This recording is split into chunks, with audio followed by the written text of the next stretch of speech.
こんにちは、モナコのもう一品クッキングです。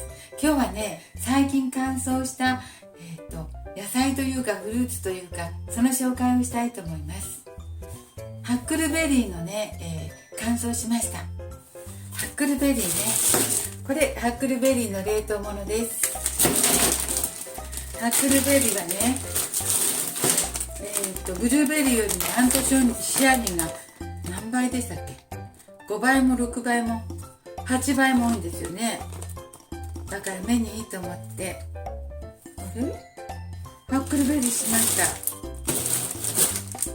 これね、冷凍しておいたんだけど、ちょっとこれを乾燥しました。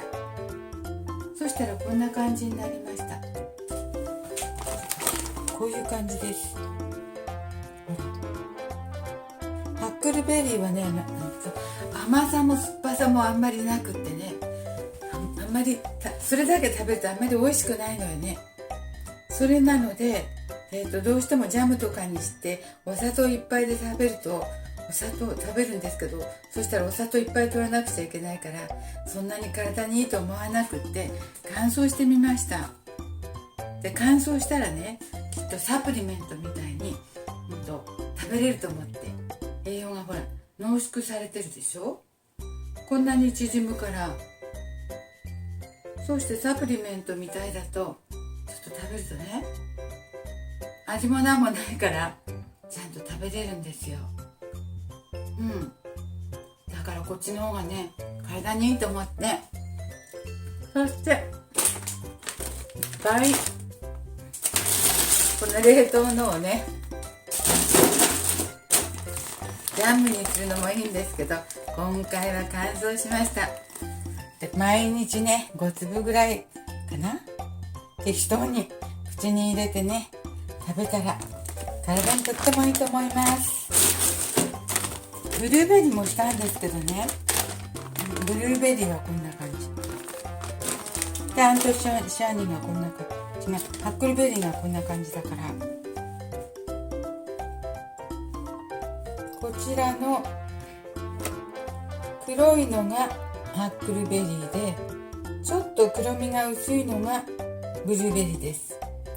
ブルーベリーもね、とても体にいいっていうし、ブルーベリーはね、ちょっと甘酸っぱいんですよ。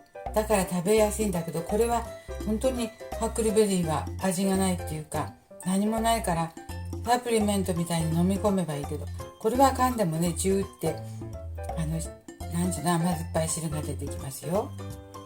はい、こんな感じで体にアントシアニンがとっても多いハックルベリーを乾燥させてみました。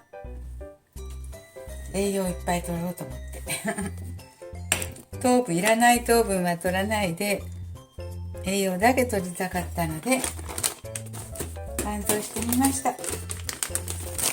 ジャムも多いんですけどね、お砂糖がちょっと多いかなと思って、お砂糖入れなくちゃいけないかなと思って、これもついでに乾燥しました。これはすごくこれ蓋開けただけでいい香りがします。これはあれです、柚子です。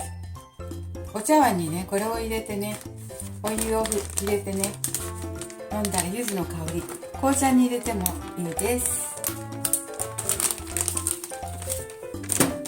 これはね、大根の切り干し大根、市販のね、買ったのよりね、ずっとやっぱり美味しいです。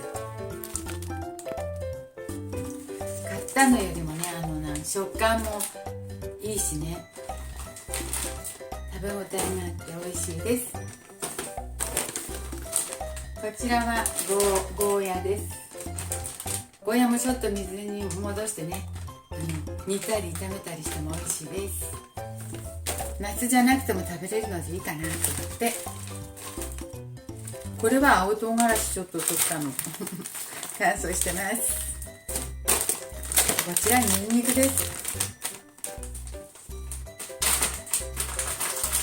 ニンニクをね、ニンニクの香りがこんな感じ。ニンニクを冷凍したのをね、また切ってね、乾燥しましたよ。これは炒め物にもね、煮物にも使えます。そんなにすごく乾燥したんじゃなくて、中途半端に乾燥してあるので、ちょっとこう曲がってちょっとやばいので切れますね。ハサミでも切って。っていうわけで今日は最近乾燥させた野菜だとか果物紹介してみました。特におすすめはブルーベリーとハックルベリーです。これはね、ブルーベリーはね、ジュって甘さが干しぶどうの酸っぱい感じです。このハックルベリーはね、全然味ないんだけどね、体に目にとても良さそうで、してみたらいいと思います。糖分がなく食べれるのでおすすめです。乾燥させたのはこれでしました。ちょっと名前忘れちゃった。名前忘れたけど、この感想、はい、今日も見てくださってありがとうございます。今日は乾燥野菜と乾燥果物の紹介でした。はい、ありがとうございます。